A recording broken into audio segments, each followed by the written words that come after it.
নবী সাল্লাল্লাহু আলাইহি সাল্লাম আবু তালেবকে কালেমা পড়াবার জন্য কি পরিমাণ কাঁদছে, চেষ্টা করছে। শেষ মুহূর্তে বলছে, চাচা চাচা কালেমাটা পড়েন না। চাচা বলছে, না, মানুষের কাছে বেইজ্জতি হব, পড়বো না, মানুষ লজ্জা দিবে। আল্লাহর নবী সাল্লাল্লাহু আলাইহি সাল্লাম বলছে, কানে কানে বলেন, আমি কাউকে শোনাবো না, আমি শুধু হাসরের মাঠে বলবো, মৃত্যু পর্যন্ত চাচা ওয়াদা দিলাম জগৎবাসীকে শোনাবো না আপনি ঈমান আনছিলেন, কানে কানে কোন। আবু তালেব বলছে, না, কানে কানেও বলবো।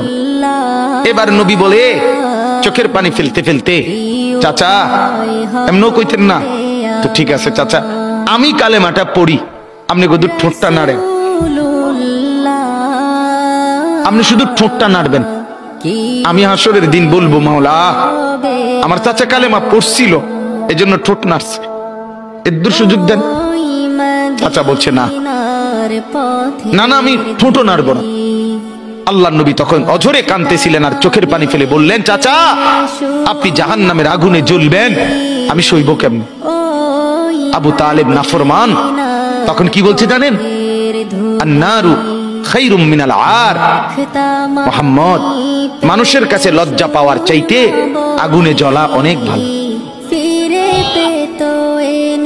বাপ, নিজেদের জিন্দেগিতে একবার ভাইবা দেখেন, আমিও ভাবি আপনিও ভাবেন, এমন আচরণ আমার মধ্যে আছে কিনা।